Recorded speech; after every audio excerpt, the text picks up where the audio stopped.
Yahawa, siya Yahawasay, ang may likha ng ating buhay. Aba Yahawa. Bawak tawag mga viewer sa YouTube channel. Nandito kami ngayon sa isang talakayan. Kami ang mga Remnant Hebrew Israelite na nandito sa bansang Pilipinas. Kami ni Pastora ay tribe of Manasi. Ito si Pastor Bali ay tribe of Naphtali. So, nagkalat ang mga lahi ni Jacob, ni Israel, sa apat na sulok ng mundo. At ngayong oras na ito, talakayin namin ang isang topic na ang pamagat ay ito: the belief of salvation. Ang paniniwala sa kaligtasan. Kasi marami pang hindi talaga nila naiintindihan ano ba ang kaligtasan. Pero karamihan, akala nila gumawa ng mabuti, maligtas. Gumawa ng masama, hindi maligtas. So, ang kaligtasan, sarili mong gawa. At alamin natin kung ang pininiwalaan sa lahat ay tama ba o mali. Ngayon, magsimula tayo sa isang talata. Basa. Matthew chapter 10, verse 6 to 7. Sa halip, hanapin ninyo ang mga nawawalang tupa ng sambahayan ng Israel. Humayo kayo at ipangaral na malapit nang dumating ang kaharian ng langit. So, ang mandate, ang utos, humayo upang ipangaral ang mabuting balita. Dito sa YouTube channel, ito yung ang isang paraan upang maihayag ang mabuting balita sa lahat ng sulok sa buong mundo. Kung ito'y maihayag at malaman ng sangkatauhan sa buong mundo. Sa lahat ng mag-subscribe sa channel nito. Operian Filipino Hebrew Israelite. Yan ang YouTube channel na isubscribe ninyo para mapakinggan ninyo. Dahil sabi rito, humayo, ipangaral, dahil malapit na dumating ang kaharian ng langit. Ang kaharian ng langit ay dumating na. Sa English, the kingdom of heaven is near. Malapit na ang kaharian ng langit. Pag nasa langit ka, doon sa kaharian, aba masaya. Kasi nandoon ka sa kaharian. Ngayon, ito yung pinaka-purpose ipangaral, ano ba talaga ang kaligtasan? Dahil sa karamihan, gumawa na mabuti para maligtas. Ang iba, magpamimbro sa sikat na reliyon para maligtas. Ang iba naman ay magsisi at manalangin para maligtas. Ngayon, alamin natin, ayon sa banal na kasulatan, sa original Hebrew Bible, sa original, para walang duda, sure na sure, dahil original yan eh. Okay. Ngayon, dito tayo, basa. Titus chapter 3, verse 5. Tayo'y iniligtas niya, natamo natin ito, hindi dahil sa ating mabubuting gawa, kundi dahil sa kanyang habag sa atin. Naligtas tayo at ipinanganak na muli sa banal na espiritu na siyang luminis at nagbigay ng bagong buhay sa atin. So, ito po ang pinaka-buod o pinaka-ugat ng kaligtasan. Tayo'y iniligtas niya. Receive us. Receive ha, pastin ha. Sa Tagalog ay iniligtas. Natamo natin ito, hindi dahil sa ating mabubuting gawa. Hindi sa gawa natin. Kasi pag gumawa tayo ng mabuti para maligtas, tayo na tagapaligtas. Hindi Hindi na natin kailangan ang tagapagligtas, yung Creator. Kundi dahil sa kanyang habag sa atin. Habag lang talaga. Naligtas tayo at ipinanganak na muli sa banal na Espiritu. Born again. We are saved and born again. Akala kasi ng iba, born again, religion. Ang born again is not religion. That is born in the Spirit. Pinanak muli sa banal na Espiritu. Kailangan ang banal na Espiritu ay makapasok sa ating puso. Maibalik. Kasi yung si Adan, si Eva ang nagkasala, ang Espiritu ay nawala sa kanila. Na kailangan mabalik, maborn again in the Spirit. Pag maibalik ang Espiritu sa tao, anong trabaho ng banal na Espiritu? Na siyang lumilinis at nagbigay ng bagong buhay sa atin. Kapag ang isang tao may banal na Espiritu na sa kanyang puso, ma-change talaga ang kanyang karakter. Dati palamura, dati nanigarilyo, dati lasinggo, dati sugaliro, dati babairo o lalakiro. Ngayon nabago siya, na-change. Hindi dahil sa kanyang gawa, kundi gawa ng banal na Espiritu na kumilos sa loob niya. Yan ang born again. Ngayon ang born again, apply ba sa lahat ng tao sa buong mundo? Apply ba yan? Lahat ba ay makakaroon, maborn again lahat ng tao? Ito ngayon, alamin natin. Tingnan na natin, basa mo na. Ephesians chapter 2, verse 8 to 9. Sapagkat dahil sa kagandahang loob ng alahayam, kayo ay naligtas sa pamamagitan ng pananampalataya. At ang kaligtasan ito ay kaloob ng alahayam, at hindi sa pamamagitan ng inyong sariling gawa. Hindi ito bunga ng inyong mga gawa, kaya't walang dapat ipagmalaki ang sinuman. So ang kaligtasan, wala tayong ipagmalaki o ipagmayabang. Dahil ang kaligtasan ay grace, sa English, for by grace of alahayam. Alahayam po ang nabanggit sa original Bible, hindi po God. Kasi ang pangalan ng God ay pangalan ng Pauline Angel yan, si Gadriel. Alahayam, plural. Pag isingular siya, Allah. Allah, alahayam. Mas tama ang Islam, ang Muslim, Allah, alahayam. Bakit ang mga Islam, sino ba sila? Mga Arabo. Anak sila ni Abraham at ni Hagar. Si Ismael. At anak rin ni Abraham ni Keturah at mga Arabo din. Sila lahat mga Arabo. Islam, Muslim, sila lahat. Ang lahat ng Muslim, ang tawag na, Allah, Allah Akbar, Allah. Sa mga Hebrew Israel, Alahayam, Alahayam, katunog. Sino ba ang ama ni Isaac? Si Abraham. Sino ba ang anak ni Isaac? Si Jacob, yun ang Israel.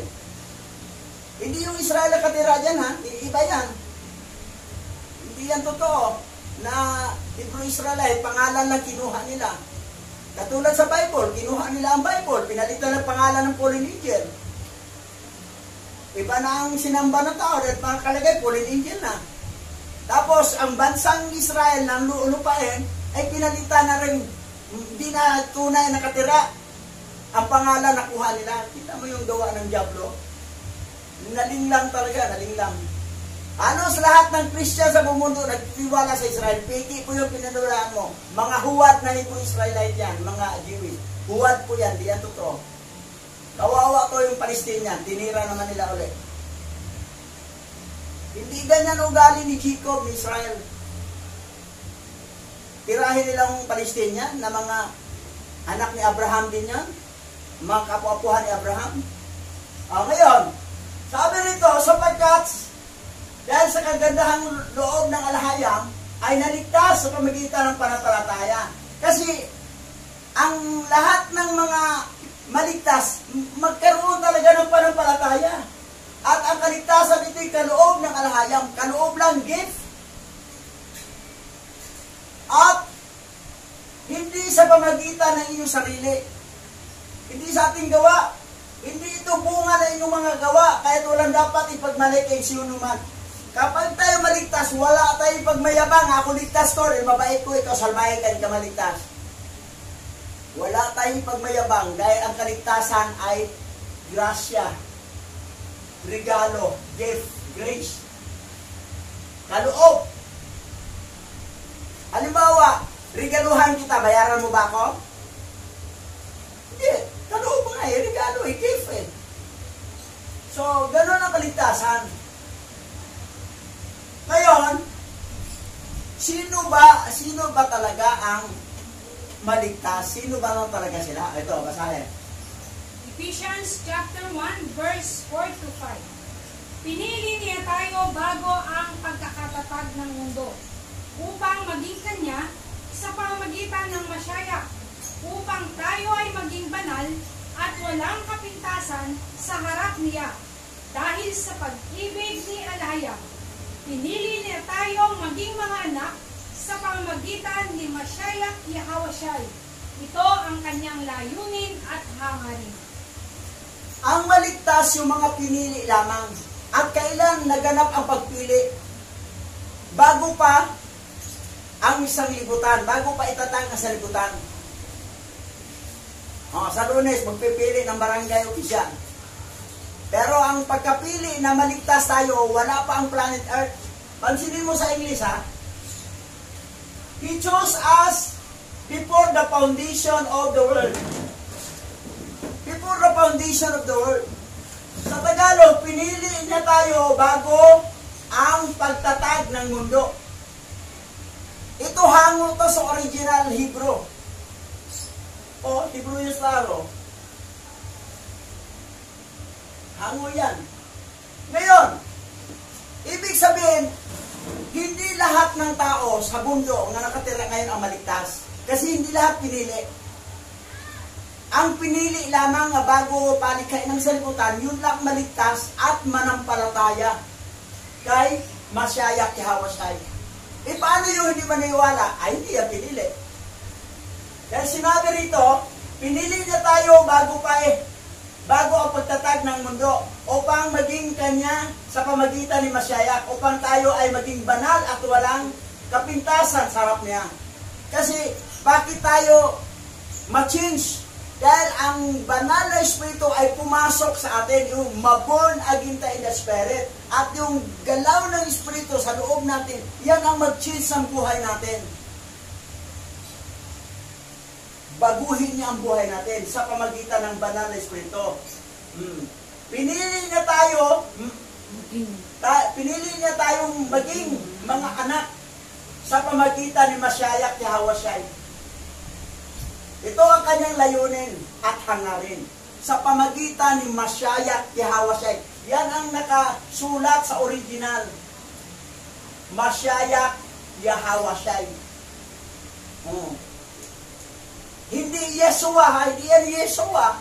Yahawashai yan. Masaya. Masaya Yahawashai. Ito yung original Bible. Pag i-translate mo sa English, ito. I-translate mo sa Tagalog, ito. Ephesians chapter 1, 4 to 5. Nagkagan mo, Pastor. Ikaw mo gano'n. Sige. Paliwanag mo sa kanila. Ay ba? Okay, i-explain pa tungkol dito. Ang kaligtasan po kasi guys, hindi po hatag bawi yun. Ang nakalagay dito, pinili tayo upang maging banal. So, totoo ang sinasabi ni Bishop na hindi tayo bago palikhain ng sanlibutan ito, pinili na tayo. Ang hindi sa sariling gawa, maligtas tayo, hindi sa sariling gawa. At saka totoo din sabi ni Bishop, ang kaligtasan Wala tayong pagmamayabang. Bakit? Pinili tayo. Kaloob ng dakilang tagapagligtas. Si Aba Yawa, ang dakilang alahayam. Yun po ang nagkaloob sa atin. So, walang may pagmalaki ang bawat isa sa atin. Kasi, pinili tayo hindi sa sariling gawa. Hindi tayo sabi, ligtas ako kasi mabait ako. Kahit anong galaw mo sa mundo ito, obligado, pilit na magbago ang buhay mo. Bakit? Natural na magbago ang buhay mo. Dahil pag gumalaw o kumilos ang banal na espiritu sa ating pagkatao, sa katawan natin, magbago talaga ang buhay mo. O, yun po ang magiging banal. At walang maligtas sa sariling gawa. Totoo na, ang yabang naman natin kung sabi na ligtas natin sa sariling gawa. So, ibig sabihin, tayo ang nagawa natin kaligtasan. Dakilang alahayan po, si Yahweh, nung siya ay nagkataong-tao, siya si Yahushai. Kaya, naligtas tayo sa pamagitan ni Yahushai. Tayo po, naligtas, kaloob po ng dakilang tagapagligtas. Sige po, ibalik ko na po kay, ayan, kay Bishop. Ito, basa. John chapter 10 verse 26 to 28. Dadapwat hindi kayo nagsisampalataya, sapagkat hindi kayo kabilang sa aking mga tupa. Nakikinig sa akin ang aking mga tupa. Nakikilala ko sila at sumusunod sila sa akin. Binibigyan ko sila ng buhay na walang hanggan. Kailanmay hindi sila mapapahamak at hindi sila maaagaw sa akin ninuman. So, dito, binanggit dito, na datapwat hindi kayo nagsisampalataya sapagkat hindi kayo kabilang ng aking mga tupa. Yung mga tao na, bakit ngayon lang pala narinig yung Yahweh siya? Para namang hapon yan. Yahweh siya, Yahweh. Yamaha, Kawasaki, Toyota. Yan ang nakasulat sa original eh. Sabi rito, datapwat, hindi kayo nagsimpalataya sapagkat hindi kayo kabilang na aking mga tupa. Ibig sabihin, kayo nakikinig sa YouTube channel, hindi nyo tanggap Yahweh kasi ang kinagisnan nyo, Jesus Christ lang, hindi kayo talaga pinili before the foundation of the world. Kasi hindi kayo manampalataya. Sabi niya rito, nakikinig sa akin ang aking mga tupa. Nakikilala ko sila. Kilala ni Mashiach Yahweh kung sino yung sa kanya. At sumusunod sila sa akin. Sumusunod sila sa akin. Anong sundin natin? Sumunod sa Torah. Maraming bawal sa pagkain. Dinuguan, baboy. Pero kayo, hindi nyo maiwanan ang litson, ang crispy pata. Tapos, gusto nyo Sunday pa rin ang simba nyo. Ayaw nyo Saturday. Pero, sabi ni Yahushai, nakikinig sa akin ang aking mga tupa, nakikilala ko sila at sumunod sila sa akin. Ito ang biyaya niyang ibibigay sa mga nakinig at sumunod.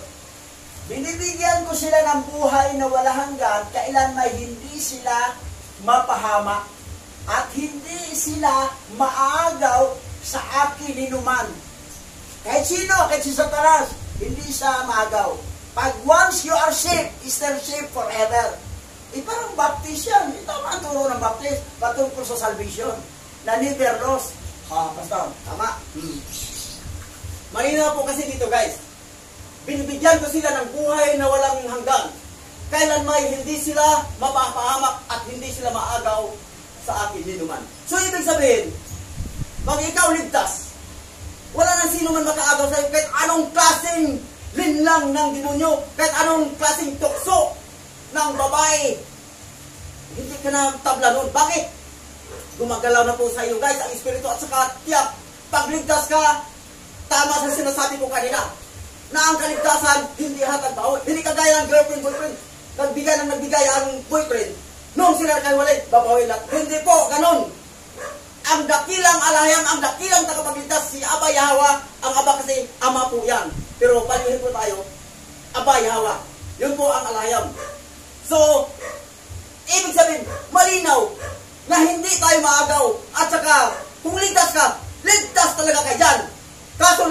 Kung hindi mo baguhin buhay mo, nagpadala ka pa sa galaw ng mundo dito, sumubay ka pa sa galaw ng mundo dito, sa mga masarap, magandang uso, mga luho mo, sinusunod mo. So, ibig sabihin, malangit ka nga. Hindi ka mapapunta ng lawang apo, hindi ka mapunta ng impyerno. Kaso lang, ang reward mo, instead sa magandang mansion ka, doon ka sa bangkita.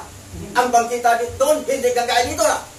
Mayroong waiting set, mayroong masilungan ng terminal. Dito po, ang bangkita sa langit, ginto nga. Pero walang masilungan doon. Kaya guys, pagsikapan ninyo na hindi tayo mabangkita pagdating sa kabilang buhay. Ever and ever yan. Mabuti pa rito kung saan tayo mabangkita o saan tayo mailagay. At least, may katapusan. Dahil hindi tayo abutin ng 200 taon, 100 taon dito. Sa kabilang buhay, walang katapusan yan. Guys, ever and ever, doon ka sa magkita. So pagsikapan natin, maging mansyon po tayo. Kahit bahay lang, hindi po natin mansyon kasi magkasalanan tayo. Maging may bahay man lang tayo sa kabilang buhay, okay na. Guys, ibabalik ko po kay Bishop Kalima. Actually, ang kaligtasan hindi natin gawa, pero ang reward gawa natin. Pag tinanggihan natin ang galaw ng Banal Espiritu sa puso natin, na i-change yung buhay natin, kinukontra natin, kasi tumingin pa tayo sa mga gawaing makamundo, di ba, mag-membro pa ng sikat na grupo, kunwari, na mga, para na makahawak ng baril. Tama. Pero hindi naman wala kaligtasan niya, kailan bangkita ang bagsak.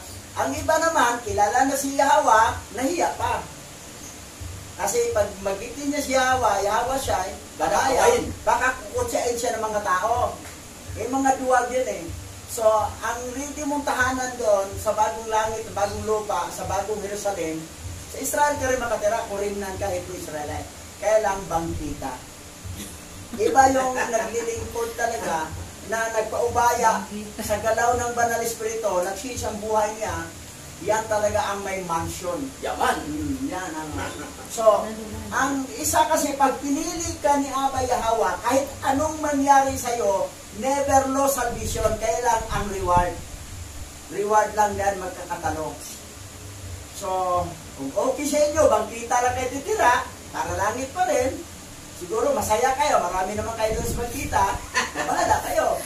Pero mas masarap doon sa mansion kung patitira sa loob. So, yun. Okay, tuloy natin.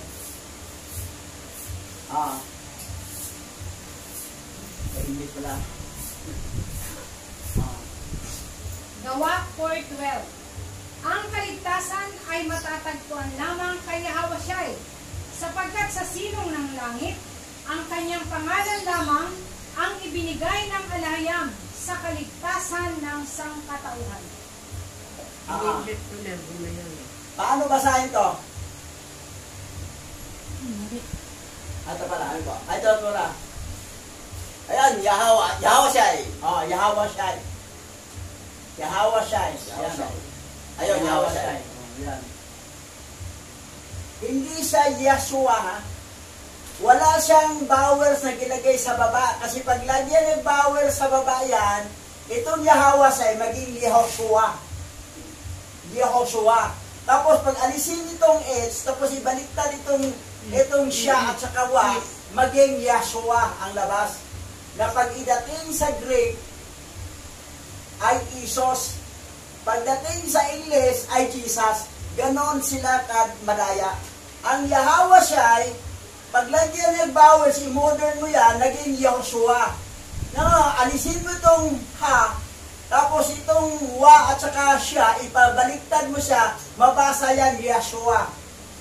Hindi na Yahweh Shai, Yeshua na. Hindi rin Yehoshua. Na ang Yehoshua kasi, Joshua yan sa English. O Joshua sa Tagalog. Ngayon, pag maging Yeshua yan, ginawang modern Hebrew, tinanggal tong H, pinaliktad tong dalawa, naging Yeshua. Ang Greek kasi dyan, Isos. Tapos, yung Isos, palitan G, ay i-English mo, Jesus. Yan ang kayo mga theologian ng mga born-again Christian. Alam nyo yan, ha? Tinanggal ang H, yung ha. Pero, hindi pwede tanggalin yan. Dahil bawal magtanggal, bawal magbawas. Itinanggal to para lang ang labas sa English, Jesus. Sino ba yan si Jesus? Sa Latin yan, yes, baboy. Sa Hebrew, yes, kabayo. Sa National Geographic, hindi na naman. Putiki. Ano pa? Isda. Ano pa? Libyatan. Ano pa? Fallen angel. Fallen angel yan. Prinsipe ng imperno. Ngayon, pag Jesus ka, prinsipe ng imperno, pag mamatay ka, welcome ka sa imperno. Dahil ang yung sinamba, prinsipe ng imperno. Doon takal bagsak. Palatandaan na hindi ka tupa. Kambing ka. Kasi ang tupa, nakinig at sumunod. Oh. Tingnan natin yung English, ha? English na English, ha? Kaya sa English, ha? Ito yun, ha? Salvation can only be found in Yahweh Shai. Because in the basement of heaven, only His name was given by Al-Hayam for the salvation of mankind. Yan yun, no? Al-Hayam. Yahweh Shai, o Al-Hayam, o Al-Hayam, o Al-Hayam. Yahweh Shai. Oh. Ngayon, ang question dito, may magtanong ba dyan? Ako po. Sige, tanong.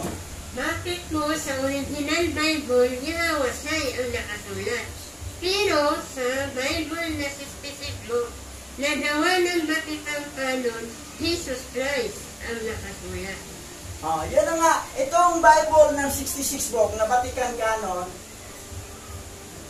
ang Yahweh Shai, sabi ko nga kanina, tinanggal yung H, yung ha, binaliktad yung wa at saka siya, at naging Yeshua. Pag i-Greek mo siya ang Yeshua, Yeshua, Hebrew modern yan eh. Pag i-Greek mo siya, Isos. Pag i-English mo ang Isos, Jesus. Lalabas Jesus. Ganon kadaya itong Vatican Canon na gumawa ng bagong salin. Ang ating binabasyan, ito yung original salin. Ito, Hebrew-Aramaic to. Hindi to Paleo-Hebrew. Hebrew, late ancient Hebrew to. Aramaic Hebrew. Kasi yung during the time ni Hawashai, ang salita nila Aramaic Hebrew. Dahil Aramaic, Aramian. Yan ang lahi nila ni Laban, nila ni Rebecca. Mga Aramian sila, Aramaic. Pareho lang yung alphabet sa alphabet ng Paleo-Hebrew na Abagada Hawa, Saka Taya Kalamana, sa ay Patasak Warasata. Phoenician, Paleo-Hebrew, at Aramaic, the same. Pero ang modern, di iba na. Ang modern niya, paano ang alphabet ng modern? Ang bagong modern, ginawa na nilang Abagada Hawa Saka, Alipbet, Jinil, Dalit, Himaw, Sain, Chit, Tit, Yud, Kap, Lamig, Nen, Nun, Sanik, Ayin, Tit, Sanik, Go, Presintan. Yan ang ginawa ng modern. Yan ang modern. Ginawa nila para lang mabago, para ang Yahweh siya maging Yeshua. Yes. Ang Alahaya maging Elohim. Hindi, sino yun si El? Si Elohim. Fallen angel. Marami ako Elohim. Sino si Amin? Fallen angel. Sino si God? Sino si Lord? Sino si Panginoon? Fallen angel. Satan, Baal. Sino yung Diyos? Fallen angel. Si Sios. Kita mo, lahat ng nakalagay sa original Bible, pag naging binago ng Vatican Canon Law, ay naging fallen angel na lahat ang gilagay. Sinamba nila fallen angel. Yung cross, symbolic ng fallen angel. Lalagyan pa tila, dati symbolic o ahas. Nagsamba sila sa harap ng fallen angel na may ahas. Makawawa. Ay yung mga bola ni Christian. Tingnan yung cross niya. Sabihin niyo, walang tao. Wala nga. Kahoy yan eh. Sumamba ka sa kahoy. Symbolic ng fallen angel. Tapos lagyan mo tila. Symbolic ng ahas. Pag hindi kayo maniwala sa totoong pangalan na tagapagligtas, Yahweh Shai, na si Yahweh nagkatawang tao, si Yahweh Shai, hindi kayo elect before the foundation of the world. Hindi kayo elect. Tama. Yan ang mangyayari. Ngayon, sa mga gustong tumanggap, basa. 1 chapter 1 verse 12 to 13. Subalit ang lahat ng tumanggap at sumampalataya sa Kanya ay binigyan niya ng karapatang maging mga anak ng alahayam. Siya nga ay naging mga anak ng alahayam, hindi dahil sa isinilang sila ayon sa kalikasan o sa kagustuhan o sa kagagawa ng tao, kundi ang pagiging anak nila ay dahil sa kalooban ng alahayam. Sabi nito, subalit ang lahat ng tumanggap at sumampalataya sa Kanya, binigyan niya ng karapatang maging mga anak ng alahayam. Sila ay naging mga anak. Bakit naging na, hindi maging?